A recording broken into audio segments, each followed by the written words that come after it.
الحمدللہ رب العالمین والصلاة والسلام علی رسولہ الکریم وعلی آلہ وصحبہ اجمعین، اشہد ان لا الہ الا اللہ واشہد ان محمدا عبدہ ورسولہ صلی اللہ علیہ وسلم۔ آج ہمارا موضوع ہے کہ توحید کی اہمیت تو بیان ہو گئی، اب یہ کہ توحید ہے کیا اور اس کی اقسام کیا ہیں۔ تو توحید واحد سے ہے، واحد کا معنی ایک ہونا، اللہ تعالیٰ کو ایک سمجھنا۔ اللہ تبارک و تعالیٰ کو ایک کس حساب سے سمجھنا ہے؟ یہ تین حسابات ہیں، بعض نے 4 بنائے، بعض نے 2 بنائے۔ تو مقصد تو بات سمجھانا ہے۔ بعض لوگوں نے کہا کہ ایک ہے توحید علمی اور خبری۔ علمی خبری کا معنی جو اللہ کی خبر دینے سے پتہ چلتی ہو، تو اس سے مراد انہوں نے اللہ تعالیٰ کو رب، مالک، خالق سمجھنا یہ، اور اللہ تبارک و تعالیٰ کے جتنے بھی نام ہیں ان میں جتنی بھی صفات ہیں ان سب کو ماننا، عقیدہ رکھنا، ان دونوں کو جوائنٹ کر کے انہوں نے کہا کہ یہ ہے توحید علمی خبری۔ اور تیسری توحید ہے توحید الوہیت، کہ اللہ تعالیٰ کو معبود سمجھنا، برحق اکیلا سمجھنا۔ اس کو انہوں نے کہا کہ یہ ارادی اور طلبی توحید ہے، یا کسی نے کہا کہ یہ قصدی اور عملی توحید ہے۔ تو بہر صورت یہ علماء کے سمجھانے کے انداز ہیں۔ تو جو زیادہ لوگوں نے تقسیم کی ہے وہ توحید ربوبیت، الوہیت اور اسماء و صفات کی ہے۔ تو جہاں تک تعلق ہے توحید ربوبیت کا، تو اس کو سادہ الفاظ میں یوں سمجھ سکتے ہیں کہ انسان پر جتنی بھی نوازشات آتی ہیں اللہ کی طرف سے، زندگی دیتا ہے، صحت دیتا ہے، آنکھ دیتا ہے، کان دیتا ہے، مال دیتا ہے، جان دیتا ہے، اولاد دیتا ہے، سہولتیں دیتا ہے، یہ تمام نعمتیں یہ عقیدہ رکھنا کہ ایک اللہ کی طرف سے آتی ہیں اور ان کو مجھ تک پہنچانے میں اور مجھے عطا کرنے میں کوئی شریک نہیں ہے، یہ توحید ربوبیت کہلاتی ہے۔ اللہ تبارک و تعالیٰ فرماتے ہیں الحمدللہ رب العالمین۔ تو اللہ تبارک و تعالیٰ ہی سارے کائنات کا رب ہے، تربیت کرنے والا، پالنے والا ہے۔ اور پہلی صورت میں یہ ہے، تو آخری میں ہے قل اعوذ برب الناس، تو وہاں پر بھی پہلی آیت میں ربوبیت کا تذکرہ ہوا ہے۔ تو دوسری بات یہ کہ جب تمام نوازشات ایک اللہ دیتا ہے تو پھر میرا جو رد عمل میں میری عبادات ہیں وہ بھی خالص اللہ کی طرف ہی جانی چاہیے۔ ایسا تو نہیں کہ مجھے ہدیہ دیا ہو آپ نے اور میں اس کے جواب میں ہدیہ دے دوں آپ کے پڑوسی کو، تو یہ تو زیادتی ہو جائے گی۔ اس لیے جس رب نے عنایات کی ہیں، مہربانیاں کی ہیں، اسی رب کی عبادت ہونی چاہیے، اس کا کوئی شریک نہیں ہونا چاہیے، اور کوئی شریک عبادت کے لائق نہیں ہونا چاہیے۔ اور عبادات کیا ہیں؟ یہ تمام عبادات، آپ نماز پڑھتے ہیں، ہاتھ باندھ کر کھڑا ہونا، جھک کر اور رکوع کرنا، سجدہ کرنا، قیام کرنا، ذکر اذکار کرنا، مالی عبادات ہیں، صدقہ خیرات ہے، زکوٰۃ ہے، اور بدنی عبادات ہیں جس میں نماز بھی ہے، حج بھی ہے۔ تو یہ تمام عبادات، اللہ تبارک و تعالیٰ کے گھر کا طواف کرنا عبادت ہے، اللہ کے راستے میں دیگیں چڑھانا عبادت ہے، اللہ کی خوشنودی کے لیے غریبوں میں بانٹنا۔ تو یہ تمام عبادات، اس کا حقدار صرف ایک اللہ ہے اور کوئی شریک نہیں ہے۔ کوئی کہے کہ میں اللہ کے لیے عبادت کر رہا ہوں اور مگر یہ جو 11 گلاس ہیں یہ 11ویں والے کے ہیں، غلط ہو جائے گا۔ میں عبادت تو اللہ کے لیے کر رہا ہوں مگر دیگ قبر پہ چڑھا رہا ہوں، تو پھر بھی دیگ قبر پہ کیوں چڑھا رہے ہو جب اللہ کے لیے ہے؟ تو اللہ کے لیے تو آپ گھر بیٹھے کسی کو دے دو، کسی غریب کو دے دو، نہ اس میں دن طے ہوتا ہے، نہ تعداد طے ہوتی ہے، نہ اس میں کوئی وقت طے ہوتا ہے کہ فلاں وقت یہ کام کرنا ہے، نہ اس کا اجر طے ہوتا ہے کہ یہ اجر ملے گا، یہ ملے گا، سوائے اس کے کہ اللہ تعالیٰ خود بتا دے، ان کے نبی صلی اللہ علیہ وسلم بتا دے۔ تو جب چاہو جتنا چاہو صدقہ کر دو، دیگیں چڑھا دو، اللہ واسطے دے دو، یہ اللہ واسطے ہے۔ اور جو مخصوص جگہ کرے گا، مخصوص وقت کرے گا اور مخصوص دین، مخصوص دیگوں کی تعداد، تو وہ پھر اللہ کے لیے نہیں، وہ کسی اور کے لیے کر رہا ہے۔ تو بہر صورت یہ تمام قسم کی عبادات، اللہ تبارک و تعالیٰ کے نام لگانا، یہ توحید الوہیت ہے، یعنی اللہ کو الہ ماننا، معبود سمجھنا۔ تیسری توحید جو ہے وہ ہے کہ اللہ تبارک و تعالیٰ کے جتنے کمالات ہیں، اس کی صفات ہیں، اس کے اوصاف ہیں، ان میں وہ یکتا ہے، ان جیسی صفات کسی اور میں نہیں ہے۔ تو اب دیکھیں کہ اللہ تبارک و تعالیٰ سمیع اور بصیر ہے۔ اللہ تبارک و تعالیٰ فرماتے ہیں لیسا کمثلہ شیء وہو السمیع البصیر۔ تو وہ جو سمیع اور بصیر ہے، اور بندے کے بارے میں اللہ فرماتے ہیں انا خلقنا الانسان من نطفۃ امشاج نبتلیہ فجعلناہ سمیعا بصیرا۔ ہم نے اس کو سمیع اور بصیر بنایا۔ تو بندہ بھی سمیع اور بصیر ہے، اللہ بھی سمیع اور بصیر ہے، لیکن توحید اسماء و صفات یہ ہے کہ اللہ تبارک و تعالی جیسی سماعت اور بصارت اور کسی کی نہیں ہے۔ انسانوں کی بھی سماعت بصارت میں فرق ہوتا ہے، کوئی زیادہ دور تک دیکھ سکتا ہے، کوئی نہیں دیکھ سکتا۔ اور حضرت سلیمان علیہ السلام کے بارے میں قرآن میں آتا ہے کہ وہ دور چونٹی کی آواز سن لی انہوں نے۔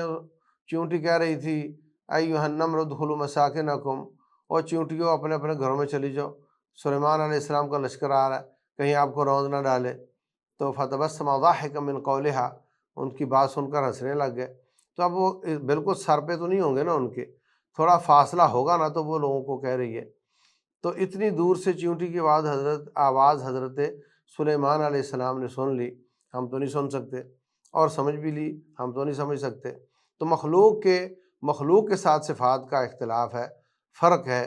تو خالق جو ہے اس کی صفات مخلوق سے بالکل الگ ہیں، اس لیے وہ بھی سمیع بصیر ہے، ہم بھی سمیع بصیر ہیں، مگر اس کی سماعت بصارت اس کے لائق اور ہماری ہمارے لائق۔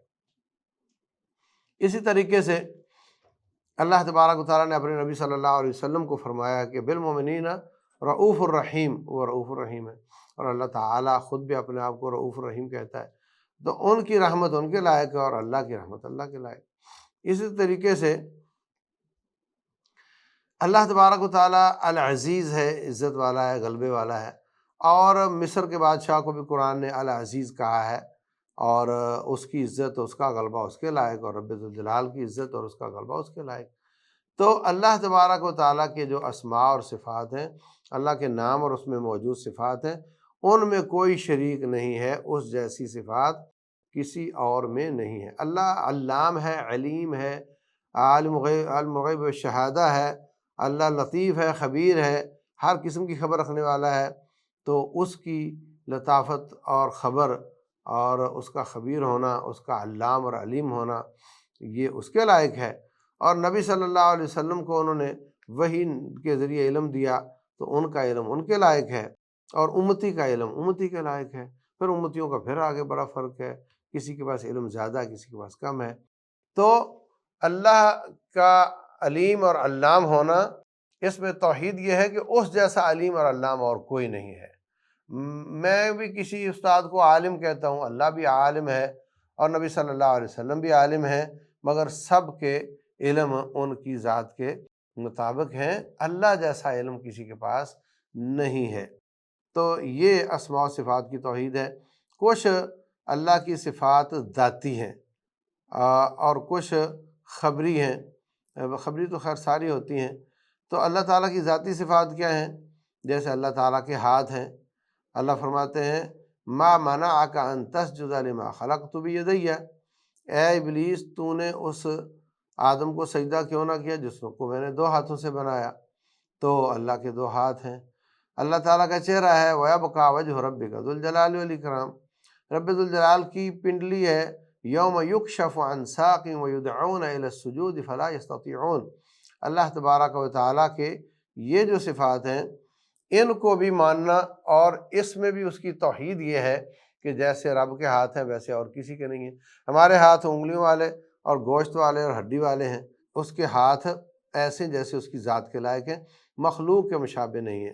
اب آپ دیکھیں کہ چونٹی کا ہاتھ ہے، میرا ہاتھ ہے، ہاتھی کا ہاتھ ہے، چونٹی کا چہرہ ہے، ہاتھی کا چہرہ ہے، میرا چہرہ ہے، بکری کا چہرہ ہے، مختلف ہیں بالکل، ایک کو دیکھ کر دوسرے کا اندازہ نہیں لگایا جا سکتا۔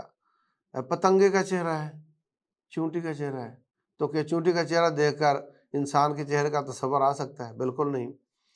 تو جب مخلوق کے چہرے دیکھنے سے دوسرے پر قیاس نہیں کیا جا سکتا، تو مخلوق کا چہرہ دیکھنے پر خالق پر کیسے قیاس کیا جا سکتا ہے؟ خالق کے چہرے کو کیسے مخلوق پر قیاس کیا جا سکتا ہے؟ بالکل ممکن نہیں ہے۔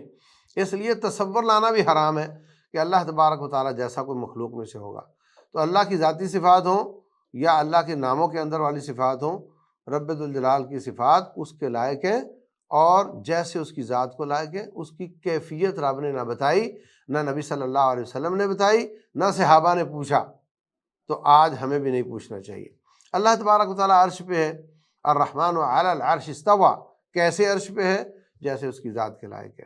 اللہ آسمان دنیا پہ نزول فرماتا ہے، بالکل فرماتا ہے، ینزل ربنا فی کل لیلۃ الی السماء الدنیا حین یبقى ثلث اللیل الآخر۔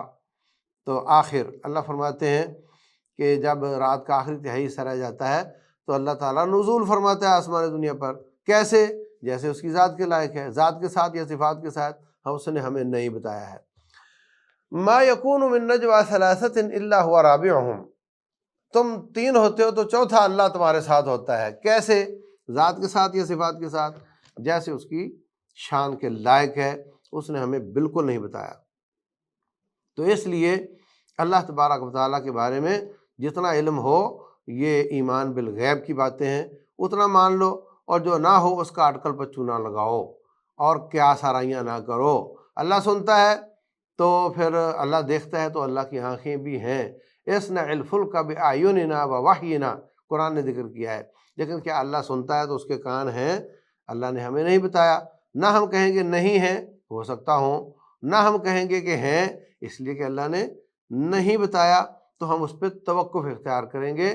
رب ذوالجلال کی ذات ایسے ہے جیسے اس کی شان کے لائق ہے، جو کچھ اس نے بتا دیا ہم نے مان لیا، ہم نے ان آیات کا، ان احادیث کا معنی نہیں بدلا، ہم نے اس کی تعویلیں نہیں کی، ہم نے اس کا انکار نہیں کیا، ہم نے اس کو مخلوق کے مشابہ قرار نہیں دیا، بلکہ جیسے تھا ایز اٹ از ہم نے مان لیا، جیسے قرآن و سنت میں آیا۔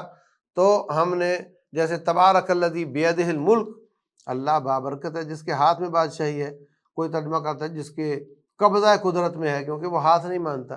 تو ہم نے یہ کام نہیں کرنا، ہم نے جیسے جیسے آیات احادیث آئیں ویسے مان لینا ہے، اور اللہ کے مشابہ کوئی نہیں ہے۔ تو یہ توحید اسماء و صفات ہے۔ اس موضوع کی آخری بات یہ ہے کہ بعض لوگوں نے توحید حاکمیت بھی نکالی ہے اس میں سے۔ اگر تو خالی بات سمجھنے کے لیے نکالی ہو تو پھر تو کوئی حرج کی بات نہیں ہے، کہ جس طرح کسی نے دو صرف اس کی انواع بیان کی ہیں، کسی نے 3 کر دی تو کسی نے 4 کر دی، اگر پیچھے مقصد ایک ہے۔ لیکن اگر توحید حاکمیت الگ کر کے حکمرانوں کو کافر قرار دے کر ان کی تکفیر کر کے ان کے خلاف لوگوں کو بھڑکانا اور خروج کرنا مقصد ہے، تو پھر یہ توحید حاکمیت کی ضرورت نہیں۔ اللہ حاکم ہے، وہ توحید ربوبیت کا ہی حصہ ہے، اس کے لیے الگ سے نئی قسم بنانے کی کوئی ضرورت نہیں ہے۔ تو جو عنایات اور جو نعمتیں آتی ہیں بندے کی طرف، وہ عقیدہ رکھنا کہ وہ ایک رب کی طرف سے آتی ہیں، کوئی گنج نہیں بخشتا، کوئی ہمیں روٹی نہیں دیتا، ایک ہی اللہ روزی دینے والا ہے، وہی بیماریوں کی شفا دیتا ہے، وہی بچے دیتا ہے، وہی سب کچھ کرتا ہے، یہ توحید ربوبیت ہے۔ اس کے اگینسٹ جو عبادات بندہ کرتا ہے وہ اس کا حقدار صرف ایک اللہ ہے، یہ الوہیت ہے۔ اور رب ذوالجلال کی ذات کے بارے میں جو صفات ہیں ان میں ان جیسی کسی میں نہیں ہے، یہ اللہ تبارک و تعالیٰ کی توحید اسماء و صفات ہے۔ اور تینوں کو ماننے سے انسان توحید والا ہوتا ہے، اور جو توحید والا ہو جاتا ہے پھر اس گناہ گار بھی ہو تو آخر کار سزا پا کر یا معافی پا کر جنت میں ضرور جائے گا، اور اگر اس کی توحید میں خلل ہوا تو جتنا بھی نیک ہوگا سب اعمال ضائع ہو جائیں گے۔ اللہ تبارک و تعالی ہم سب کو محفوظ رکھے اور توحید پر زندہ رکھے، اسی پر موت آئے۔ واللہ اعلم، وصلی اللہ وسلم وبارک علی نبینا محمد۔